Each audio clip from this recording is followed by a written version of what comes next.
Hello everyone, welcome back to the racing channel here. I just got back from UMI's 2020 King of the Mountain. This is the event up in PA that's an autocross event at UMI's Motorsports Park that culminates in a $10,000 autocross shootout. So it's been a while since I've done one of these updates, and a lot of that has to just do with the way this year went for probably everybody. A lot of events got moved or canceled. A lot of my plans for what I wanted to do to the car ultimately got pushed out.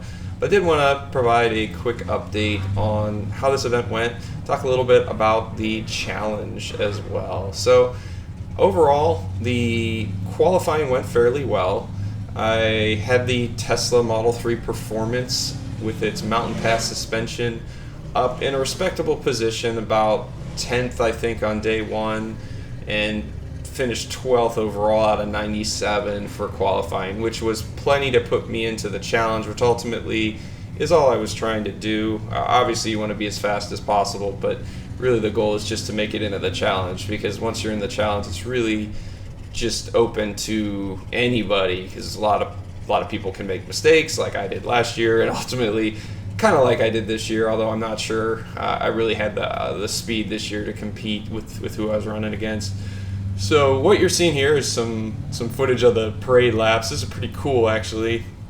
We drive around the oval in somewhat of a loose formation. It's supposed to be four wide. I don't think Blue Angels' careers are in the future for any of us. Didn't really keep the formation that great, but it's a lot of fun. The fans really get into it. There's a ton of spectators at this event, so it's actually a lot of fun. But moving into the challenges, it was a pretty tough bracket. So the way they had it set up this year was 16 people for vintage and 16 people for late model. We're basically on either side of the bracket. And the way it worked out was that I think the top 20 cars, 21 cars overall, were all late model. So the faster cars were all on one side of the bracket. And it ultimately culminated in the way you would expect once the brackets came together in the finale. But with that said, it was a pretty challenging side. I qualified 12th, and the speed just wasn't there to match the top guys. I was about 2 seconds off the combined Friday and Saturday courses relative to the top guys. It's a tight course, and the Tesla's fast out of corners, but it struggles a little bit with the mass given some of the cars you're up against. So I've got probably 1,000 pounds or more on most of the cars that were running the times towards the top. So I got paired against an Evo, fairly well built from what I could tell. I didn't actually get a chance to look at this one very close, but friends with Randbeck, and Randbeck, he obviously has a very fast Evo. I think they all came together along with Andy, who ultimately ended up winning in his S2000. But went out on the first run. You're seeing that here. Overall, it was a pretty decent run.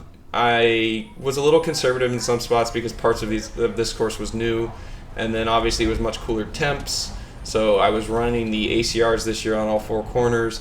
They did need a little bit of heat, so I wasn't quite sure how this would work on the first one. But overall, I thought the first run was a fairly solid run. There was an issue with the timer when I came back in, and I didn't know what my time was. So they eventually read me my time, but I didn't know what time I had to shoot against for the other person. But I felt like I was fairly conservative. So what I ended up doing is I went out on the next run and really tried to attack the course. It didn't seem like, from reviewing the data after the fact, that I really picked up much time in some of the sections that I thought. But ultimately what happened was when I came off the banking, and you're seeing that here, it really unsettled the car harder. It hit harder on kind of the transition than it had at any point during the weekend. I think I hit the bump stops really hard, and it ultimately kicked the car out when I tried to get on the brakes. You can't really tell from the video, but I actually punted 3 cones with the back of the car, and I knew it as soon as I did. So at that point, I knew this run was no good, and just tried to see what I could do for the rest of the course. But ultimately, ended up a couple tenths off of the Evo based on our first runs. Obviously, the second run was no improvement, and I don't know that I really could have picked up enough time to match what I expect he would have done on his second run, because ultimately he ended up running a 41.9 versus my 43.4 in a later session, although he did cone out. So unfortunately got knocked out in the first round, but certainly a lot of fun. The Tesla was doing great for what it was, and really looking forward to running a couple more events this year. I'm not quite sure which ones I'm going to do in the Tesla, so I did pick up an S2000 that I've been playing around with, but we will see. And I will be sure to post some additional updates to the channel. So thanks for watching. Feel free to like and subscribe if you enjoyed this, and we'll catch you next time.